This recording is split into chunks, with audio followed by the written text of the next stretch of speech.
नमस्कार बच्चों, कैसे हैं आप सब। आशा करती हूँ आप सभी अच्छे होंगे, स्वस्थ होंगे, खुश होंगे और अपनी पढ़ाई भी अच्छे से कर रहे होंगे। तो जैसा कि आप सभी जानते हैं, मैं हूँ आपकी हिंदी की अध्यापिका और मैं स्वागत करती हूँ आप सभी का आईसीटी वर्चुअल क्लासरूम में। और आज हम यहाँ पर एकत्रित हुए हैं पढ़ने के लिए क्लास 8 की हिंदी। क्लास 8 की हिंदी में हम पढ़ रहे हैं अपनी दूसरी बुक, जिसका नाम है भारत की खोज। ये बुक पूरी लिखी गई है पंडित जवाहरलाल नेहरू जी द्वारा। तो जैसे कि मैंने आपको बताया, हमारी बुक का नाम ही है भारत की खोज। तो इसमें पंडित जवाहरलाल नेहरू जी ने ये जो आपकी बुक पूरे भारत की खोज, यानी कि किस तरह से हमारा जो इतिहास रहा है, किस तरह का हमारा, किस तरह की सभ्यताएं, किस तरह की संस्कृति हमारे भारत में रही और किस तरह से इनका विकास हुआ। तो कैसे हमारे ग्रंथ, कैसे हमारे उपनिषद, कैसे हमारे ये सारे एक तरह से जितनी भी सभ्यताएं हैं, हमारी जितनी भी संस्कृतियां हैं, कैसे इनका विकास हुआ, कैसे ये यहाँ तक पहुंची, ये सारी बातें उन्होंने इस बुक में लिखी हैं। और जैसे कि मैंने आपको बताया, ये बुक लिखी गई है अहमदनगर के किले से। जब वो 9वीं बार की उनकी जेल यात्रा थी, 9वीं बार वो जेल यात्रा पर गए थे, जेल की यात्रा कर रहे थे, तो उस समय पर उन्हें बागवानी करने का बहुत शौक था। तो बागवानी उन्होंने की, काफी सारी चीजें वहां पर उन्होंने की। इस चीज तो एक टाइम पे वहां पर उन्हें, क्योंकि जो अहमदनगर का किला था, तो वहां पर खुदाई में उन्हें काफी सारी चीजें जो है मिलने लगी। लेकिन उस समय पर ब्रिटिश शासन ने उन्हें वहां पर ना तो उतने संसाधन दिए खुदाई के लिए और ना ही अनुमति दी कि वो और ज्यादा खोज सकें और ज्यादा जान सकें उन चीजों के बारे में। तो वो कहते हैं कि उसके बाद मैंने फावड़ा रखकर कलम हाथ में उठा ली। तो वो अपनी 1942 से 1944 तक की जितनी भी उनकी एक तरह से 2 वर्ष की जो एक तरह से याद थी उस अहमदनगर के किले से जुड़ी हुई, वो सारी बातें उन्होंने लिखना शुरू किया था। तो 2 अध्याय हमने लास्ट सेशन में पढ़ लिए थे, जिसमें पहला अध्याय था अहमदनगर का किला और दूसरा अध्याय था तलाश। और तीसरा अध्याय आज हम यहाँ पर शुरू करने जा रहे हैं, जिसका नाम है सिंधु घाटी की सभ्यता। क्योंकि ये जो सभ्यता है, यहीं से, इसी सभ्यता से हमारे देश की जो प्राचीन तस्वीर थी वो सामने आई थी। यानी कि पता चला था कि हमारा देश कैसा था, कैसी सभ्यताएं थी हमारे देश में। तो इसी सिंधु घाटी की सभ्यता से सारी चीजें यहाँ पर हमें पता चली। तो चलिए शुरू करते हैं पढ़ना। और क्योंकि ये जो आपका चैप्टर है, ये जो चैप्टर आपका है, ये पाठ आपको बहुत कुछ सिखाता है, बहुत सारी बातें आपको बताता है और साथ ही इतिहास से आपको जोड़ता है, आपको सभ्यता संस्कृतियों का ज्ञान कराता है। तो इसको जरा ध्यान पूर्वक समझने का प्रयास करें, ध्यान पूर्वक पढ़ने का प्रयास करें। तो स्टार्ट करते हैं। चैप्टर अध्याय 3 है, नाम है सिंधु घाटी की सभ्यता। तो देखिए, भारत के क्या लिखते हैं पंडित जवाहरलाल नेहरू जी। नेहरू जी लिखते हैं, भारत के अतीत की सबसे पहली तस्वीर उस सिंधु घाटी की सभ्यता में मिलती है, जिसके अवशेष सिंध में मोहनजोदड़ो और पश्चिम में पंजाब में हड़प्पा में मिले। तो जो सिंधु घाटी सभ्यता थी, सिंधु घाटी की सभ्यता के जो मतलब देश की, हमारे भारत की जो पहली तस्वीर थी, वो सिंधु घाटी की सभ्यता में मिली कि कैसा हमारा भारत था। और इसके अवशेष कहाँ कहाँ मिले? सिंध में मोहनजोदड़ो, जो सिंध है वहां मोहनजोदड़ो, और पश्चिम में जो पंजाब में हड़प्पा जो सभ्यता है वहां पर मिली। तो आप देख सकते हैं, चित्र यहाँ पर दिखाया गया है, ये हड़प्पाई मोहर है, जो मोहर लगाई जाती है ना तो उस टाइम की ये मोहर है, एक हड़प्पाई मोहर। इन खुदाइयों ने प्राचीन इतिहास की समझ में क्रांति ला दी थी। ये जो खुदाइयां हुई, तो इन खुदाइयों ने प्राचीन इतिहास, यानी कि जो पुरानी हिस्ट्री है, उनकी समझ में क्रांति ला दी। यानी कि जितना हम समझते थे उससे पहले, जितना हम जानते थे उससे पहले, तो उनमें एक क्रांति सी आ गई। यानी कि लगा कि इससे भी अच्छा कुछ है, इससे भी आगे कुछ है, हमें और कुछ करना है, हमें और जानना है अपने देश को। तो काफी सारी चीजें इससे पता चली। मोहनजोदड़ो और हड़प्पा, एक दूसरे से काफी परे है। मोहनजोदड़ो सभ्यता जो सिंध में है और पश्चिमी जो एक तरह से पंजाब में जो हड़प्पा सभ्यता है, वो दोनों काफी ज्यादा अलग है, एक दूसरे से काफी भिन्न है, काफी दूरी पर है। दोनों स्थानों पर जो खंडहर मिले, उन खंडहरों की खोज एक संयोग मात्र थी, यानी कि कोई ऐसा नहीं था कि जानबूझकर खुदाई की गई है कि इसके नीचे क्या है। देखिए, हम कहीं पर भी जानबूझ के तो खुदाई नहीं करते ना कि इसके नीचे क्या दबा हुआ है, जरा खोद के देखें, और नीचे खोदें और नीचे खोदें। तो जहां पर हमें कुछ एक तरह से काम होता है या किसी संयोगवश ही ऐसा हो पाता है, तो दोनों स्थानों के जो खंडहर हमें मिले, तो उन खंडहरों की खोज एक संयोग मात्र थी, यानी कि जानबूझकर कुछ नहीं था, ये एक संयोग था कि उनकी खोज हुई। इस बात में संदेह नहीं कि इन दोनों के बीच भी ऐसे ही बहुत से और नगर और अवशेष दबे पड़े होंगे। तो ऐसा तो नहीं है कि एक यहाँ है और एक यहाँ है, बीच में कुछ नहीं है। तो शायद बीच में भी काफी सारी चीजें दबी पड़ी होंगी, काफी सारी चीजें होंगी। ठीक है, अब उसके ऊपर घर बन गए, मकान बन गए, बहुत सारी चीजें बन गई, तो इतना एक तरह से खुदाई का इतना जरूरत वहां पर नहीं पड़ा। तो इस जिन्हें प्राचीन मनुष्य ने बसाया होगा, यानी कि ऐसी बहुत सारी चीजें अभी भी होंगी जिन्हें प्राचीन मनुष्य ने बसाया होगा। यह सभ्यता विशेष रूप से उत्तर भारत में दूर दूर तक फैली है। ये जो सभ्यता है, ये विशेष रूप से उत्तर भारत में दूर दूर तक फैली थी। संभव यह है कि भविष्य में भी सुदूर अतीत को उद्घाटित करने का काम हाथ में लिया जाए, यानी कि ऐसा हो सकता है, ये उस टाइम की बात उन्होंने लिखी है कि शायद भविष्य में भी ऐसा हो सकता है कि जो सुदूर अतीत, जो अतीत हमसे काफी दूर चला गया है, जो काफी पीछे चला गया है, उसके लिए, उसको उद्घाटित करने के लिए, उसको खोलने के लिए, उसको समझने के लिए, जानने के लिए इस काम को हाथ में लिया जाए। महत्वपूर्ण नई खोजें की जाएं।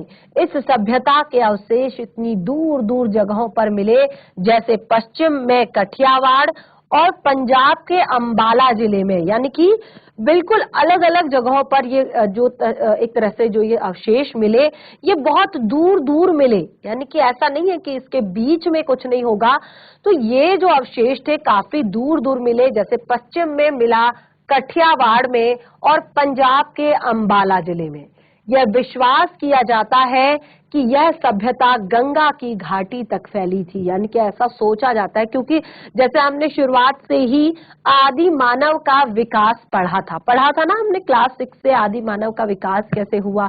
तो आदि मानव ने धीरे धीरे क्या किया, जब उसने पका हुआ मांस खाना शुरू किया, उसके बाद उसने एक तरह से ग्रुप्स बनाकर रहना शुरू किया, उसके बाद उसने झोपड़ियां बनाकर रहना शुरू किया, फिर उसने वो झोपड़ियां अपनी नदियों के किनारे बनाई, यानी कि शुरुआत नदी के किनारे से ही हुई, क्योंकि वहां पर उन्हें अपने पीने के लिए जो पानी है वो भी आसानी से मिल जाता था और नहाने धोने के लिए भी पानी मिल जाता था। तो ज्यादातर जो सभ्यताएं थी वो कहाँ, मतलब उस टाइम पे हमने आदि मानव के बारे में ये पढ़ा था, तो शायद क्योंकि पानी जो है इंसान की जो सबसे एक तरह से मेन जरूरत कह सकते हैं, हवा पानी, ठीक है, तो शायद जो ज्यादातर एक तरह से जो सभ्यताएं हो वो गंगा घाटी तक फैली थी। इसीलिए यह केवल सिंधु घाटी की सभ्यता भर नहीं थी और उससे भी बहुत अधिक थी, कि ये सिंधु नदी के किनारे है तो इसे सिंधु घाटी की सभ्यता कहे, ये उससे भी बहुत अधिक थी। तो अब यहाँ पर अब वो कहते हैं अब तक जो हम जान सके हैं उसका बहुत महत्व है। सिंधु घाटी की सभ्यता आज जिस रूप में मिली है उससे अनुमान लगाया जा सकता है कि वो अत्यंत विकसित सभ्यता थी। तो यहाँ पर जवाहरलाल नेहरू जी अपनी बुक में लिखते हैं कि हमें एक तरह से ये जो सिंधु घाटी की सभ्यता थी, ये केवल सभ्यता मात्र नहीं थी, ये इससे भी कुछ हटकर थी, कुछ बढ़कर थी, क्योंकि आज के टाइम में, यानी कि ये वो उस टाइम की बात कर रहे हैं कि आज के टाइम में जितना जितना चीजें यानी कि जिस अनुरूप में, जिस रूप में वहां की चीजें मिली है, तो उससे अनुमान लगाया जा सकता है कि वह अत्यंत विकसित सभ्यता थी और उस स्थिति तक पहुंचने में उसे हजारों वर्ष लगे होंगे। यानी कि अब देखिए, उस टाइम पे हम उसको विकसित कह सकते हैं, तो किसी भी जगह को, किसी भी देश को, किसी भी सभ्यता संस्कृति को विकसित होने में 1 या 2 दिन का समय नहीं लगता, हजारों वर्षों का समय लगता है। चीजें धीरे धीरे धीरे बदलती हैं, कोई भी चेंज 1 दिन में नहीं आता है। तो ये सारी चीजें वो बता रहे हैं कि इसमें भी काफी समय लगा होगा, काफी वर्ष लगे होंगे। पर वो कहते हैं आश्चर्य की बात यह है कि यह सभ्यता प्रधान रूप से धर्मनिरपेक्ष सभ्यता थी। यानी कि धर्मनिरपेक्ष सभ्यता थी, धार्मिक तत्व मौजूद होने पर भी इस पर हावी नहीं थे। जैसे हम हमारे आज के टाइम में हम देखेंगे तो बहुत ज्यादा, यानी कि इसमें जो धार्मिक तत्व थे वो मौजूद होने पर भी इस पर हावी नहीं थे। यानी जैसे अब हमने बना दिया, सभी धर्मों को हमने अलग अलग कर दिया, हर चीज के हमने अलग से एक तरह से मतलब अलग चीजें हमने बना दी। जैसे हम कहते हैं हिंदू मंदिर में जाते हैं, जो मुस्लिम होते हैं वो मस्जिद में जाते हैं, जो सिख होते हैं वो गुरुद्वारे में जाते हैं, जो ईसाई होते हैं वो चर्च में जाते हैं। तो वैसे वो धर्मनिरपेक्ष सभ्यता थी, लगता था, लेकिन ऐसा वहां पर कोई भी सबूत, कोई भी प्रमाण उस टाइम की खुदाई पर नहीं मिला था। यानी कि ऐसा लग रहा था कि जो लोग हैं वो, ऐसा नहीं है कि ये हिंदू है या ये मुस्लिम है या ये सिख है या ये ईसाई है। तो यह भी स्पष्ट था कि यह भारत में बाद के सांस्कृतिक युगों की अग्रदूत थी। यानी कि ऐसा नहीं है कि वहां पर धर्म नहीं था, धर्म था। यानी कि भारत के बाद के जो युग थे उनकी अग्रदूत तो ये थी, लेकिन एकदम से वहां पर अलग अलग चीजें नहीं थी। सिंधु घाटी की सभ्यता ने फारस, मेसोपोटामिया और मिस्र की सभ्यताओं से संबंध स्थापित किया था, व्यापार किया था। यानी कि फारसी, मेसोपोटामिया और मिस्र की जो सभ्यताएं थी उनसे क्या किया था, संबंध स्थापित किया था। यानी कि वो लोग आपस में क्या करते थे, उस टाइम पे व्यापार करते थे। कुछ दृष्टियों से यह सभ्यता उनकी तुलना में बेहतर थी। यानी कि कुछ दृष्टियों से ये जो सभ्यता थी उनकी दृष्टि में काफी बेहतर थी, अगर उनके कंपेयर करें तो काफी बेहतर थी। यह एक ऐसा नगर सभ्यता थी जिसमें व्यापारी वर्ग धनाढ्य था। तो उस टाइम की ये खुदाई से पता चलता है कि ये एक ऐसी नगर सभ्यता थी कि इसमें जो व्यापारी वर्ग था वो काफी धनाढ्य था, यानी कि पैसे वाला था, और उसकी भूमिका महत्वपूर्ण थी। सड़कों पर दुकानों की कतारें थी और दुकानें संभवतः छोटी थी। यानी कि भले ही दुकानें आज के बराबर ना हो बड़ी, लेकिन दुकानें छोटी हो, लेकिन सड़कों के किनारे दुकानें हुआ करती थी। सिंधु घाटी की सभ्यता और वर्तमान भारत के बीच समय के ऐसे कई दौर गुजरे हैं जिनके बारे में हम बहुत कम जानते हैं। देखिए, सिंधु घाटी की सभ्यता और आज का दौर, काफी डिफरेंस है इनके बीच में। बिल्कुल दोनों एक तरह से कह सकते हैं कि इसी से हम यहाँ तक पहुंचे हैं, लेकिन अंतर बहुत है। इसके बीच की जो चीजें हैं वो भी बहुत सारी है। यानी कि बीच में कई ऐसे दौर हैं जो आए, इस सभ्यता और आज की सभ्यता के बीच भी कई दौर आए हैं। तो वैसे भी इस बीच असंख्य परिवर्तन हुए हैं, बहुत सारे चेंजेस भी आए हैं इस बीच, लेकिन भीतर ही भीतर निरंतरता की ऐसी श्रृंखला चली रही जो आधुनिक भारत को 6-7 हजार पुराने उस बीते युग में जोड़ती है। यानी कि अब देखिए, हम क्यों कहते हैं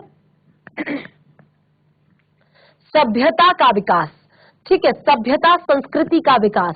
तो यहाँ पर पंडित जवाहरलाल नेहरू जी ने बताया कि भले ही सिंधु घाटी की सभ्यता और आज की सभ्यता के बीच काफी बड़ा एक युग का अंतर हो, यानी कि एक तरह से काफी चीजें बदली हो, काफी चीजें एक तरह से कई दौर आए हो, कई तरह की चीजें आई हो, बीच में नई भी आई हो, कुछ खत्म हो गई है, कुछ नई आई है, कुछ नए तरीके से आई जरूर है, लेकिन वो ये कहते हैं इस भीतर ही भीतर सब कुछ है। डिफरेंस है यहाँ और यहाँ में काफी ज्यादा, लेकिन कुछ था जो अंदर ही अंदर अंदर ही अंदर अंदर ही अंदर चला जा रहा था और आज तक वो हमारे साथ है। इसे ही कहते हैं सभ्यता, इसे ही कहते हैं संस्कृति, क्योंकि इस बीच युग तो कई आए, युग यानी कि दौर, कई ऐसे टाइम आए, कई वर्ष ऐसे आए, काफी चेंजेस आए, सारी चीजें बदली, लेकिन कुछ तो था जो अंदर ही अंदर सबको आपस में जोड़े हुआ था। तो देखिए जो यहाँ पे क्या कहा कि लेकिन भीतर ही भीतर ऐसी श्रृंखला, श्रृंखला का क्या अर्थ होता है? चेन, अंदर ही अंदर जो है वो चेन एक ऐसी थी जो आगे तक हमको जोड़े जा रही थी। तो ये जब संभवतः सिंधु घाटी की सभ्यता की शुरुआत हुई थी, यह देखकर अचरज होता था। तो यहाँ पर वो कहते हैं कि जिस टाइम पे सिंधु घाटी की सभ्यता की शुरुआत हुई थी, तो यह देखकर बहुत ज्यादा अचरज होता है। मोहनजोदड़ो और हड़प्पा में भी कितना कुछ ऐसा ही है, मोहनजोदड़ो और हड़प्पा में भी कितना कुछ ऐसा ही है। तो देखिए यहाँ पर आप एक चित्र देख रहे हैं, काफी स्पष्ट रूप से ये चित्र हमको यहाँ पर दिखाया जा रहा है। तो ये चित्र है एक स्नानगार का। किसका चित्र है ये? चित्र किसका है ये? एक स्नानगार का चित्र है, यानी कि जहां पर स्नान करने जाते हैं। तो ये क्या है? मोहनजोदड़ो का महान स्नानागार, मोहनजोदड़ो का महान स्नानागार ये है। और आप देख सकते हैं किस तरीके से इसे बनाया गया है। ये जो बीच का ये पार्ट है, यहाँ पर शायद जल जो है एकत्रित होता होगा, ठीक है। उसके बाद आप देख सकते हैं कि इसके बारे में कई चीजें मैं आपको बताऊंगी कि कई तरह की नालियों का निर्माण किया गया, जिससे जो गंदा पानी है वो बाहर निकलता गया और जो साफ पानी है वो अंदर जाता रहा। तो अभी देखिए आप इसको पढ़ेंगे तो ये आपको पूरा बहुत अच्छे से समझ में आएगा। तो कुछ जो चीजें हैं यहाँ पर बनाई हुई, तो ये जो बनाई गई चीजें हैं इनका कुछ ना कुछ अर्थ होगा कि इसका क्या करना है, कैसे बनाना है। तो देखिए यहाँ पर कहा है चली आती परंपरा और रहन सहन की काफी सारी जो है चीजें हैं इस बीच, लोक प्रचलित रीति रिवाजों की, दस्तकारी की, यहाँ तक कि पोशाकों के फैशन की याद दिलाती है। क्या याद दिलाती है? पोशाकों के फैशन की।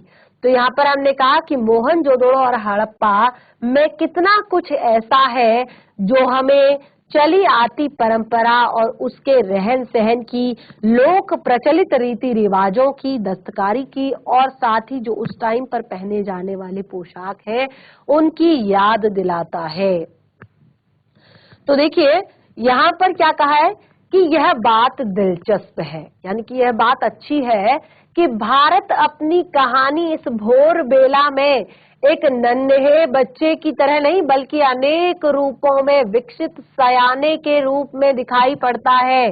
अब इसे भोर वेला क्यों कहा है? देखिए जब भोर होती है, जब सूर्य उदय होता है तो उसी के बाद दिन चढ़ना स्टार्ट हो जाता है, यानी कि धीरे धीरे धीरे धीरे धीरे धीरे वही जो सूर्य है वो बिल्कुल दोपहर तक पूरा एक तरह से अपनी चांदनी से, अपने रोशनी से पूरे जग को भर देता है। तो क्या कहा है कि भारत अपनी इस भोर बेला में यानी कि जब भारत का निर्माण हो रहा था, जब भारत का उदय हो रहा था, जब भारत उग रहा था, तो सूरज के लिए जैसे ही उदय होना उसकी भोर वेला है, ठीक है। बिल्कुल उसी तरह से जब भारत का उदय हो रहा था तो भारत उस समय पर एक तरह से नन्हे बच्चे की तरह नहीं था। जैसे बच्चे का जन्म होता है तो वो कैसा होता है, छोटा सा शैशवावस्था में सबसे पहले वो होता है, यानी कि बहुत छोटा होता है और धीरे धीरे धीरे समय के साथ वो चीजें सीखता जाता है और एक तरह से बहुत आगे जाकर चीजें सब कुछ बदल जाती हैं। यानी कि जैसे हमने यहाँ पर कहा कि भारत जो है इस भोर बेला में नन्हे बच्चे की तरह, यानी कि नन्हा बच्चा जो हमेशा अपनी हर चीज के लिए दूसरों पर डिपेंड रहता है। अब एक छोटा बच्चा है, ना तो वो खुद से खाना खा सकता है, ना ही वो खुद से अपना एक तरह से उसको वॉशरूम भी जाना होता है तो वहीं पर वो अपने डायपर में कर देता है या अपने पजामे में कर देता है, क्योंकि वो बहुत छोटा है। वो हर चीज के लिए क्या है, डिपेंड है, वो खुद से अपने काम नहीं कर सकता। तो देखिए कितनी सुंदर बात यहाँ पर पंडित जवाहरलाल नेहरू जी ने कही है। नेहरू जी कहते हैं कि भारत अपनी कहानी की इस भोर बेला में यानी कि जब भारत का उदय हो रहा है, जब भारत उग रहा है, तो जब उगेगा तभी तो उसमें सारी चीजें धीरे धीरे आएंगी। तो अपनी इस भोर बेला में वो किसी नन्हे बालक की तरह नहीं लग रहा है, छोटे बालक की तरह नहीं लग रहा है, बल्कि वो अनेक रूपों में विकसित सयाने रूप में दिखाई पड़ता है। यानी कि उस समय की इन चीजों को देखकर, उस समय की इन बातों को सुनकर ऐसा लगता है कि भारत शुरुआत में ही एक सयाने बच्चे की तरह, एक तरह से सयाने बच्चे के रूप में दिखाई पड़ता है। वह जीवन के तौर तरीकों से अपरिचित नहीं है, वो उस समय पर जीवन के तौर तरीकों से अपरिचित नहीं है, क्योंकि आगे आप देखेंगे हर तरह की चीजों को उनको यूज करना आता है, उनको पढ़ना लिखना आता है, यानी कि वो अपने आप को धीरे धीरे हर तरह से आगे बढ़ा रहे हैं। तो उन कलाओं और जीवन की सुख सुविधाओं में उल्लेखनीय तकनीकी प्रगति कर ली है। तो जो कलाएं उस टाइम पे थी, जो जीवन की सुख सुविधाएं उस टाइम पे थी, तो उन सब में उल्लेखनीय तकनीकी प्रगति कर ली है। भले ही उनको टेक्निकली काफी ज्यादा चेंज कर दिया हो, काफी ज्यादा बदल गया हो, लेकिन कहते हैं कि उसने केवल सुंदर वस्तुओं का ही सृजन किया है। प्रकृति ने केवल सुंदर वस्तुओं का सृजन किया है, सुंदर वस्तुओं को बनाया है, बल्कि आधुनिक सभ्यता के उपयोगी ज्यादा ठेठ चिन्ह, अच्छे हमामों और नालियों के तंत्र का निर्माण भी किया है। तो उनकी जो सृजन एक तरह से तकनीक है, निर्माण की जो तकनीक है, तो वो कहते हैं कि उसने केवल सुंदर वस्तुओं का सृजन नहीं किया कि जो सुंदर वस्तुएं हैं, उन सुंदर वस्तुओं के अलावा जो आधुनिक सभ्यता के उपयोगी और ज्यादा ठेठ चिन्ह हैं, जो आधुनिक सभ्यता को पीछे ढकेल रहे हैं, तो ऐसे ठेठ चिन्हों पर हमामों और नालियों के तंत्र का निर्माण भी कर दिया। तो बहुत ही अच्छे से व्यवस्थित था उस समय का वो कि सिंधु घाटी की जो सभ्यता थी बहुत ही ज्यादा व्यवस्थित थी। अब देखिए हमने इतिहास तो बता दिया, भारत का जो इतिहास, जैसे भारत का उदय हुआ था वो तो हमने यहाँ पर क्लियर कर दिया। अब हम बताएंगे आर्यों का आना। तो देखिए आगे है हमारे इसी बुक में आर्यों का आना। अब जैसे कि सिंधु घाटी की सभ्यता के ये लोग कौन थे, जो कहाँ से आए थे, इनका हमें अब तक पता नहीं है। यानी कि जो वर्तमान समय में जिस टाइम पे ये खोजें हुई, तो लेखक कहते हैं कि सिंधु घाटी की सभ्यता के जो ये लोग थे, सिंधु घाटी की सभ्यता के जो ये लोग थे, ये कहाँ से आए थे और कौन थे, हमें कुछ नहीं पता। यह संभावना भी है कि इनकी संस्कृति इसी देश की संस्कृति थी।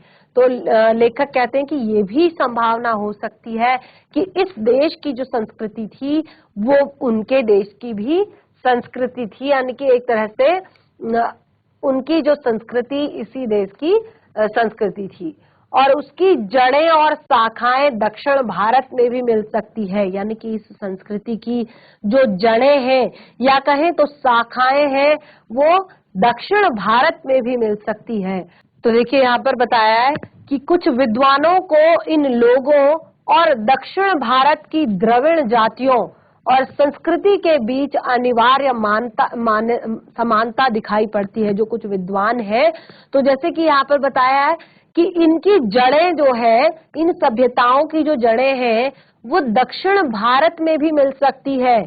और कुछ जो विद्वान हैं, विद्वान जो लोग हैं और दक्षिण भारत की जो द्रविड़ जातियां हैं, उनकी संस्कृति के बीच अनिवार्य समानता दिखाई देती है। वो कहते हैं कि यदि प्राचीन समय में कुछ लोग भारत आए भी थे, तो यह घटना मोहनजोदड़ो के समय से 1000 वर्ष पहले घटी होगी। यानी कि जो लोग अगर कुछ भारत में आए भी होंगे, तो ये घटना जो है मोहनजोदड़ो के समय से 1000 वर्ष पहले की है।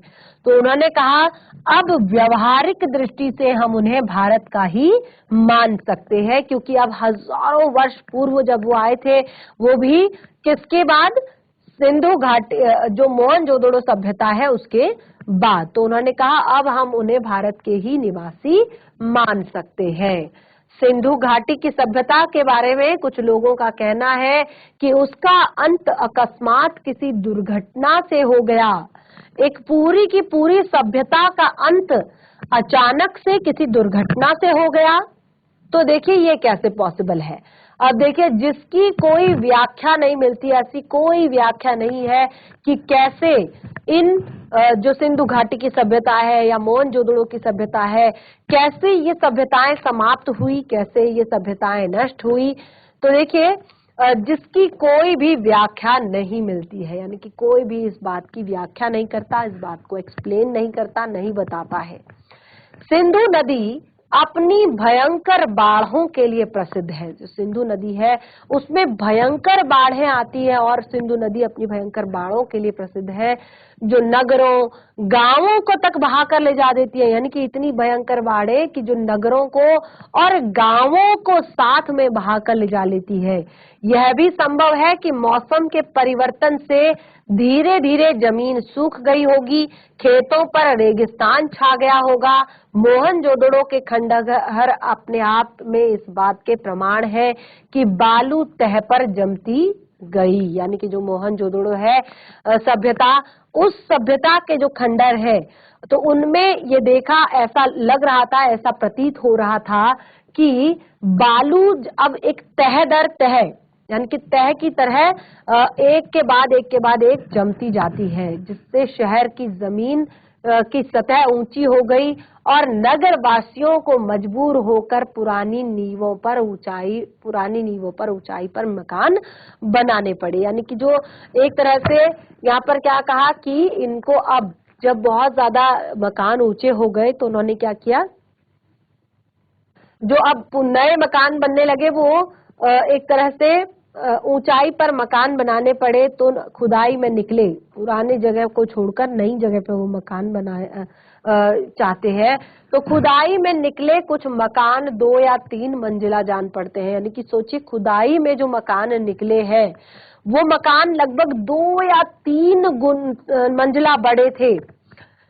वे इस बात का सबूत है कि सतह के ऊपर उठने के कारण समय समय पर, यानी कि सतह से ऊपर जब उठ जाते हैं तो इस कारण सतह से दीवारें भी उठाई गई। हम जानते हैं कि सिंधु का सूबा पुराने समय में बहुत समृद्ध था। जो सिंधु नदी एक तरह से के किनारे जो सिंधु बसा था, तो उसकी समृद्धि और उपजाऊ बहुत था वो, यानी कि एक तरह से उसका सूबा बहुत समृद्ध था, उपजाऊ था। पर मध्य युग के बाद वह ज्यादातर रेगिस्तान रह गया, और जब मध्य युग आया तो मध्य युग तक वो ज्यादातर रेगिस्तान हो चुका था। इसलिए यह मुमकिन है कि मौसमी परिवर्तनों ने उन इलाकों के निवासियों और उनके रहन सहन की पद्धति को प्रभावित किया होगा।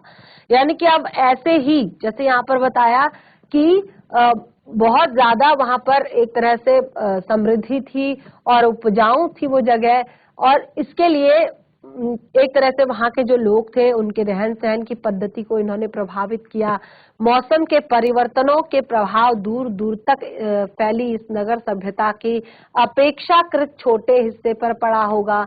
हमारे पास इस बात पर विश्वास करने के तो कारण है, यह सभ्यता गंगा घाटी या संभवतः उससे भी दूर तक फैली थी। यानी कि ये जो सभ्यता थी ये गंगा घाटी या उससे भी बहुत दूर तक, एक तरह से बहुत दूर तक ये फैली हुई थी। तो देखिए यहाँ पर क्या कहा कि इस बात का फैसला लेने के लिए हमारे पास पर्याप्त आंकड़े नहीं है। यानी कि ये कहाँ तक फैली हुई थी, कितनी दूर तक फैली हुई थी, तो इस बात के पर्याप्त आंकड़े यहाँ पर नहीं है।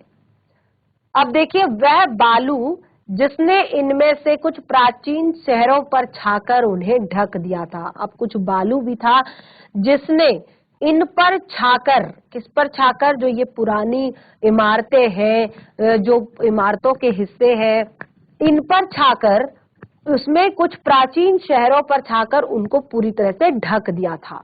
उसी ने उन्हें सुरक्षित भी रखा। और हाँ, अगर वो ढकता नहीं बालू तो शायद वो सुरक्षित भी नहीं रहते, तो उसी ने उसे सुरक्षित भी किया।